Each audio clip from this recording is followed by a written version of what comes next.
అందరికీ నమస్కారం. నేను స్వరూప పొట్లపల్లి. ఏకంగా రామ మందిరం ఉన్న ఫైజాబాద్ లోనే బీజేపీ అభ్యర్థి ఓడిపోవడం ఆ పార్టీనే కాదు అందరినీ ఆశ్చర్యపరిచింది. ఎందుకు ఇలా జరిగిందని ఇప్పటికే హైకమాండ్ రివ్యూ చేసుకుంటోంది. కానీ బీజేపీ యూపీలో ప్రభంజన సృష్టిస్తుందని బలంగా నమ్మని వాళ్ళంతా వరుస పెట్టి పోస్టులు పెడుతున్నారు. హిందువులే హిందువులను వెన్నుపోటు పొడిచారంటూ రకరకాల కామెంట్స్ చేస్తున్నారు. ఈ క్రమంలోనే హిందీ రామాయణ్ సీరియల్లో లక్ష్మణుడుగా నటించిన సునీల్ లాహిరి స్పందించారు. లోక్సభ ఎన్నికల ఫలితాలు తనకు నిరాశ కలిగించాలని అసహనం వ్యక్తం చేశారు. ఓటింగ్ చాలా తక్కువగా నమోదవడం పైన ఆవేదన వ్యక్తం చేశారు. సంకీర్ణ ప్రభుత్వం వస్తే 5 ఏళ్ల పాటు వాళ్ళు అది ఉంటుందా అన్న అనుమానం వ్యక్తం చేశారు. అయోధ్య ప్రజలను ఉద్దేశించి సంచలన వ్యాఖ్యలు చేశారు.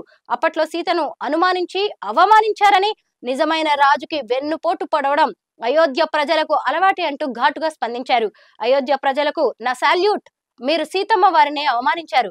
ఇక టెంట్ లో ఉన్న రాముడి గుడి కట్టిన వాళ్ళకి ద్రోహం చేయడంలో వింతేముంది, ఇకపై ఎవరు మిమ్మల్ని ఉపేక్షించరంటూ సోషల్ మీడియాలో ఓ వీడియో పోస్ట్ చేశారు. లోక్సభ ఎన్నికల్లో విజయానికి దగ్గరలో కాంగ్రెస్ నేతృత్వంలోని ఇండి కూటమి ఆగిపోవడంపై ఆ పార్టీ నేత తెలంగాణ మంత్రి సీతక్క స్పందించారు. మీడియా కళ్లకు గంతలు కట్టుకుందని, దేశంలో వాస్తవంగా జరుగుతున్నదేంటో నిజంగా చూపించి ఉంటే ఇండి కూటమి ఈ ఎన్నికల్లో క్లీన్ స్వీప్ చేసి ఉండేదని అన్నారు. ఏది ఏమైనా రాహుల్ గాంధీ ఓ యోధుడని కొనియాడారు. అహంకారంతో వ్యవహరించే షహనాజ్ ను మోకాళ్ల మీద కూర్చోబెట్టారని మోదీని ఉద్దేశించి ఎక్స్ లో పేర్కొన్నారు. తామంతా రాహుల్ వెంటే ఉన్నామని తెలిపారు. దేశం కోసం పోరాటం కొనసాగిద్దామని సీతక్క పేర్కొన్నారు. దేశ రాజధాని ఢిల్లీని తీవ్రమైన నీటి సంక్షోభం వెంటాడుతోంది. అక్కడి ప్రజలు నీటి చుక్క కోసం ఎన్నో అవస్థలు పడుతున్నారు.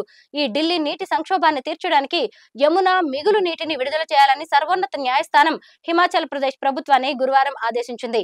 జూన్ 7వ తేదీన 137 క్యూసెక్కుల యమునా మిగులు నీటిని హర్యానాలోని హథనీకుండ్ బ్యారేజ్ కి విడుదల చేయాలని సుప్రీం ఆదేశించింది. హథనీకుండ్ బ్యారేజ్ కి విడుదలైన నీటిని నేరుగా ఢిల్లీలోని వజీరాబాద్ కు విడుదల చేయాలని జస్టిస్ పీకే మిశ్రా నేతృత్వంలోని ధర్మాసనం హర్యానా ప్రభుత్వాన్ని ఆదేశించింది. ఈ విషయంలో ఢిల్లీ, హర్యానా, హిమాచల్ ప్రదేశ్ ప్రభుత్వాలు సోమవారంలోగా సమ్మతి అఫిడవిట్లను దాఖలు చేయాలని సుప్రీం కోరింది.